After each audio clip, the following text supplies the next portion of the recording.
Breaking tonight, mass protests erupting for a second straight evening and spreading across the country over the deaths of black men at the hands of white police officers and the question of whether race was a factor.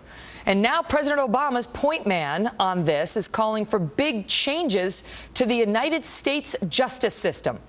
Welcome to the Kelly File, everyone. I'm Megyn Kelly. All across the country tonight, we are seeing large-scale protests. Demonstrators shutting down roadways and bridges in New York, where Eric Garner was killed a few months ago by a white police officer. Boston, where we are being told thousands have now gathered near City Hall. In President Obama's hometown of Chicago, hundreds seen marching through the streets chanting, "Hands up, don't shoot," in reference to the Michael Brown case in Ferguson, Missouri. Breathe. I can't breathe. I can't breathe. I can't breathe. I can't stand the injustice anymore. Can you hear that? I can't breathe. That's a reference to what happened in Staten Island and the cries of Mr. Garner as he died at the hands of a police officer trying to make an arrest. In our nation's capital, we are hearing reports of protesters blocking traffic in busy DuPont Circle, where the chant, "I can't breathe," there is again a nod to the New York City case. News reports there also saying there have been clashes between protesters and commuters.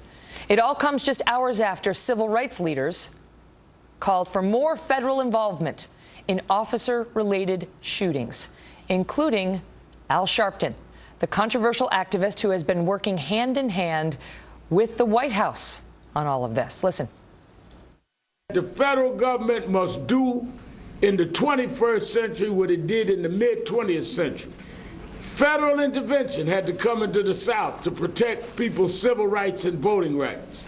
Federal intervention must come now and protect people from state grand juries that keep exonerating any seeking of redress on police matters. We want the Justice Department and the federal government to deal with the fact that the grand jury systems on a state level are broken and seem to lack the capacity to deal with police when you are dealing with questions of criminality and killings. We believe, to an extent, that because of this history, these state grand juries have forfeited their right and their ability to bring about justice in the case of police misconduct cases. The last person you heard right there joins us now. Mark Morial is CEO of the National Urban League, the nation's largest civil rights organization, which was founded in 1910. Good to see you, Mark. Thank you for being here. Thank you. Great. All right, so let's start with this. What is the evidence that what happened to Eric Garner and what happened to Michael Brown has anything to do with race? Well, it's surprising to me that in both of these instances, Prosecutor McCullough and the Staten Island prosecutor deviated from what most lawyers know and understand. And I am one who spent 10 years practicing law, including criminal law, deviated from standard procedure when it comes to managing a grand jury. And that is to present evidence and make a recommendation to the grand jury as to what charge should be brought.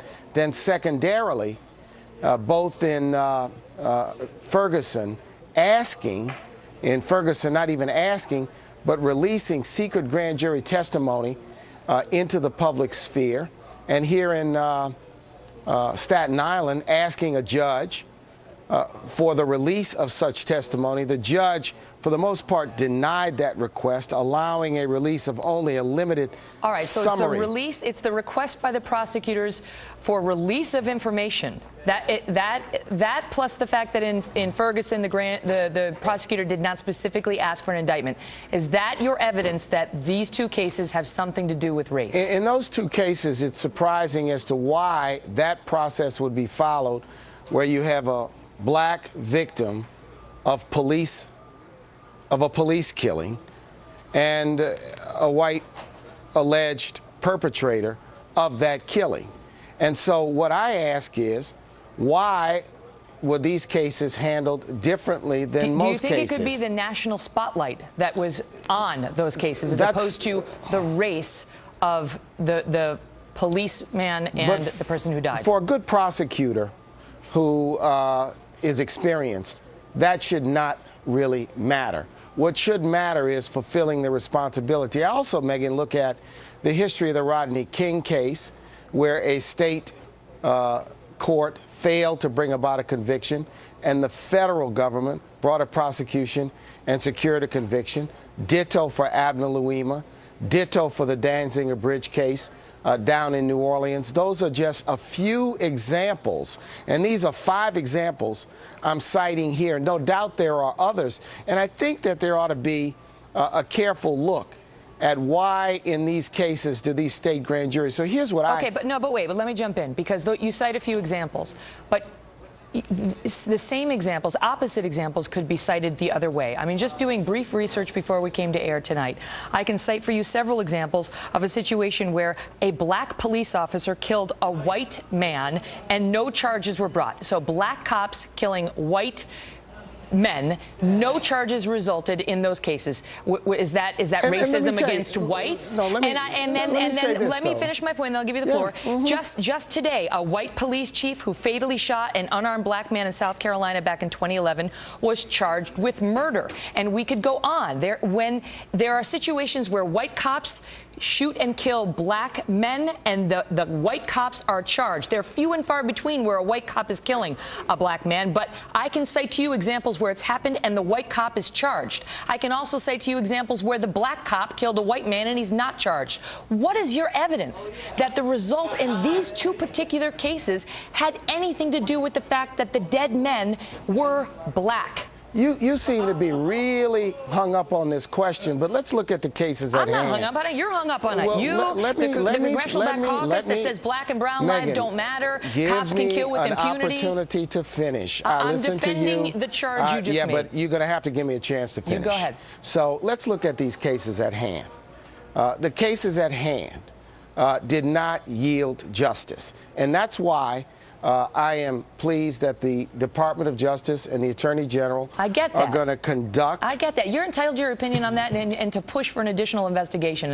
And that's absolutely, you're right. But to say that this is a racist situation, as Al Sharpton has suggested, as Mayor de Blasio has suggested, as many others have suggested, requires evidence. What would it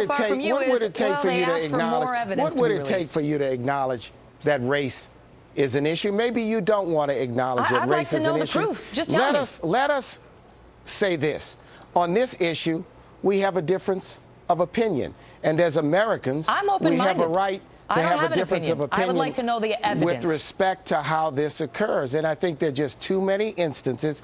Yeah, there's always other cases. And to some extent, whether a police officer, regardless of his color or her color, in a case where they, in fact, take advantage of a citizen, that case should be handled.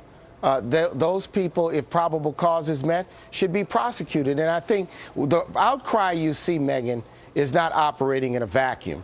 And it's not just 1 or 2 civil rights organizations. This is an organic protest. And but where are the protests?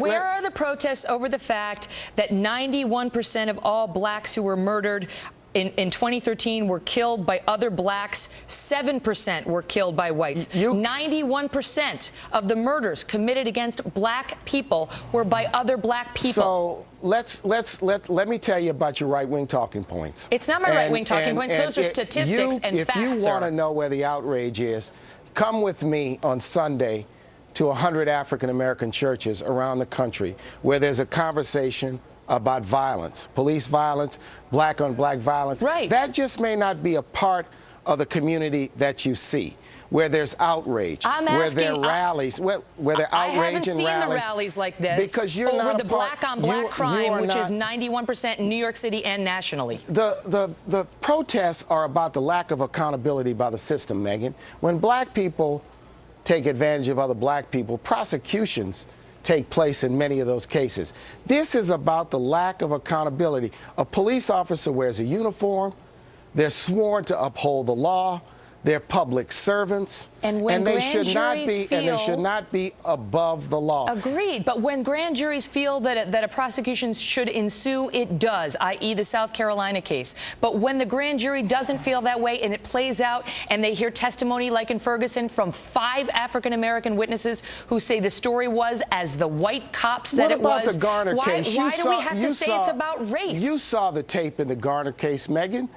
Anyone's plain eyes can see. I understand the controversy there. Anyone's plain eyes can see. I would like the evidence that was about race. No, the issue is whether there was probable cause to bring a charge against the officer. I got that. That's the legal question. So do you agree with me? That is a question. Do you agree with me? Do you agree with me as a lawyer that the standard of probable cause was met in that case? The standard probable cause is very low, that. And I grant you, Mark, that the Garner case is far more controversial in terms of the evidence and why there was no indictment than Ferguson. That's a no-brainer. And I think but the racial component has yet to be established. I am wanting you to establish it for me. All I hear so far is past examples. Rodney King, that's a different case. It was a long time ago. Megan, I'm citing to you other examples. I've cited 5 cases to you. And I cited 3 to you. Okay, so is this a game of numbers? You tell me. My audience wants to hear the evidence. They're wondering why we're seeing people in the street condemning the law enforcement, condemning this as a white versus black thing. No one is saying that. The protesters on the street, Megan, walk down into New York. Mayor de Blasio said this is about racism. Many of these protesters are white. They are black. Mayor de Blasio said this is about racism. The Congressional Black Caucus said this is about black lives being taken with impunity. Let your cameras go down on the street, and what you're going to see is a mixture and a tapestry of America protesting in connection with this case. This protest, the outcry you see, is not just black people. The victims may be African American. I'm not saying it is. It's the message that this is a white versus black thing. Well, if you disagree with it, you're entitled to disagree with it. But let's look at the movement. I'm not offering my personal opinion, sir. I'm asking for you to establish where race falls into this matter. But I think we've had that discussion. We're going round and round, and it's great to see you, as always, Mark. Thank you. Thanks for being here. Have a great day. The protest marches are getting larger and louder at this hour. We're going to track these. Plus, President Obama today weighed in on this matter again, on both the case in Ferguson and the case in New York, Staten Island. See why his latest remarks are raising a lot of questions. Plus, New York City Mayor Bill de Blasio today doubling down on his claims that racism has reached a crisis point in America and is behind the situation that we saw in Staten Island. Sheriff David Clark has a very different take. He's moments away. I have a lot of respect for the office of president. I have a lot of respect for the person that holds that office. But I'd have to question the judgment of anybody who would take advice from Al Sharpton.